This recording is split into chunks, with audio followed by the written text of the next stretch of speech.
നമസ്കാരം. എൻ്റെ പേര് അരുൺ തഥാഗത്. ചെറിയൊരു സഞ്ചാരിയാണ്. ഇപ്പോൾ കുറച്ച് രാജ്യങ്ങളിലൊക്കെ പോകാൻ ഭാഗ്യം കിട്ടിയ ഒരാളെന്നുള്ള നിലയ്ക്ക് ഇപ്പം നടക്കുന്ന രാഷ്ട്രീയ തർക്കത്തിനകത്ത് സാധാരണയിൽ ഞാൻ രാഷ്ട്രീയത്തിലൊന്നും പറയാറില്ല. എന്നാൽ ഈ മദ്യവുമായിട്ട് ബന്ധപ്പെട്ട ഒരു തർക്കം വരുമ്പോൾ എൻ്റെ ഒരു അഭിപ്രായം പറയണമെന്ന് തോന്നി. പ്രത്യേകിച്ചും ഇത്രയും രാജ്യങ്ങളിൽ എനിക്ക് ഏറ്റവും കൂടുതൽ ഓഫർ തന്നെ ബിയറും മദ്യവും വോഡ്കയും വിസ്കിയും ഒക്കെയാണ്. അപ്പോൾ ഞാനതൊന്നും കഴിക്കാറില്ല. എല്ലാം സ്നേഹപൂർവ്വം നിരസിക്കലാണ് പതിവ്. എങ്കിലും ഞാൻ ഈ രാജ്യങ്ങളിൽ ഒന്നും മദ്യപിച്ച് വഴി കിടക്കുന്ന ഒരാളെയും കണ്ടിട്ടില്ല. ഒരാളെ പോലും. ഈവൻ നമ്മുടെ ഗോവയിൽ പോലും എല്ലാ പെട്ടിക്കടകളിലും മദ്യം കിട്ടും. അവിടെയും ഒരാളും മദ്യപിച്ച് വഴി കിടക്കണോ ഒരാളും പോയി പെണ്ണുങ്ങളെ പിടിക്കണതോ കണ്ടിട്ടില്ല. അതേസമയം ഇവിടെ അതൊക്കെ ഉണ്ട്. എന്തിനാണ് ഈ കാപട്യം? നമ്മളാണ് ലോകത്തിലെ തന്നെ ഏറ്റവും കൂടുതലും മദ്യ ഉപഭോഗമുള്ളത്. എന്നിട്ടും ബാറിൻ്റെ സമയം മാറ്റുന്നതിൽ ഒച്ചപ്പാട്, വീര്യം കുറഞ്ഞ മദ്യത്തിൻ്റെ പേരിൽ ഒച്ചപ്പാട്.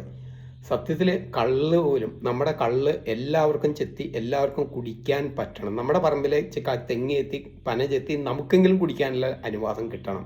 അത്ര ലളിതമാകണം ഇതൊക്കെ. ഇപ്പം എൻ്റെ വീട്ടിൽ വന്നൊരു ഫോറിനർ, അവർക്കിത് കൊടുക്കണം. എനിക്ക് നിയമപരമായിട്ട് എനിക്ക് വരില്ല. ചെത്തുകാരൻ അയാളുടെ അടുത്തൊന്നുമില്ല. കാരണം കള്ളുകളാണ് ഇവിടെ വരുന്നതൊക്കെ നമുക്കൊക്കെ അറിയാം.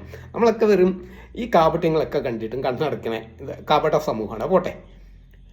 ഇവർക്ക് വേണ്ടിയിട്ട് ലാസ്റ്റ് ഒരുപാട് രാഷ്ട്രീയക്കാരെയൊക്കെ ബന്ധപ്പെട്ട് ലാസ്റ്റ് ചെത്തുകാരൻ്റെ അടുത്ത് നിന്ന് ചെത്തി ഇറക്കണ കള്ള് 2000 രൂപയാണ് ഈ ലേഡി അവർക്ക് കൊടുക്കുന്നത്. ആ കള്ളിന് 100 രൂപ മറ്റാണ് വില. അതായത് നിലവിലെ ചെത്തുകാർ സമൂഹത്തിലെ മോശം ഇതാവണതിന് വരെ ഞാനൊക്കെ ആഗ്രഹിക്കുന്നത് സുരേഷ് ഗോപി ജാതി മാറാൻ ആഗ്രഹിക്കുന്ന പോലെ, ജാതി മാറി ബ്രാഹ്മണനാവണം എന്ന് പറയുന്ന പോലെ ഞാൻ ആഗ്രഹിക്കുന്നത് ചെത്തുകാരനാവണം എന്നാണ്. കാരണം എന്നാലെങ്കിലും നല്ല കള്ള് ചെത്തി കുടിക്കാൻ, ഇത്രയും നല്ല മുലപ്പാലിൻ്റെ ഒപ്പം ശുദ്ധമായ കൊലപ്പാൽ കുടിക്കാനുള്ള ഭാഗ്യം കിട്ടണം എന്നാണ് ആഗ്രഹിക്കുന്നത്. ഞാൻ മദ്യനിരോധന സമിതിയിലും ഗാന്ധിയൻ പ്രസ്ഥാനങ്ങളിലും ഉണ്ടായിരുന്ന ഒരാളാണ്. അതുകൊണ്ട് തന്നെ അതിൻ്റെയൊക്കെ കുറച്ചുകൂടി ആധികാരികമായിട്ടാണ് ഞാൻ ഈ പറയുന്നത്. നിങ്ങൾക്ക് ഓരോ ബാറിൽ മാത്രമല്ല ഓരോ റെസ്റ്റോറൻറ്റിലും നിന്ന് ഭക്ഷണം കഴിക്കുമ്പോൾ മദ്യം വേണ്ടവർക്ക് മദ്യം കഴിക്കാനുള്ള ഇടമായിരിക്കണം അവിടെ. ഒപ്പം നിങ്ങൾക്ക് ഇഷ്ടമില്ലേ കഴിക്കണ്ട, അത്രയേ ഉള്ളൂ. ഇഷ്ടമുള്ളവർ കഴിച്ചാൽ മതി. 18 വയസ്സായ സ്വയം തീരുമാനം എടുക്കാൻ അറിയാവുന്ന ഏതൊരാൾക്കും അതിനുള്ള അവകാശമുണ്ട്. അതിനെ തടയാൻ നമുക്ക് ആർക്കും അവകാശമില്ല. മദ്യത്തിന് കുഴപ്പമില്ലേ? ഉണ്ട്. ഏതായാലും ഇതൊക്കെ ചിപ്സാണ്. ഇതിനകത്തുള്ളത് ഞാൻ ഇപ്പോൾ കഴിച്ചുകൊണ്ടിരിക്കുന്നത്. ഇതിനകത്തുള്ള ഇത് മറ്റേ മിച്ചറാണ്. ഇതിനകത്ത് എണ്ണ നിറഞ്ഞിരിക്കുന്നുണ്ടോ? ഇത്രയും ദോഷം എന്തായാലും ഇല്ല. ഹോട്ടലിൽ നിന്ന് കഴിക്കുന്ന മായം ചേർത്ത ഭക്ഷണത്തിൻ്റെ അത്രയും ദോഷം എന്തായാലും ഇല്ല.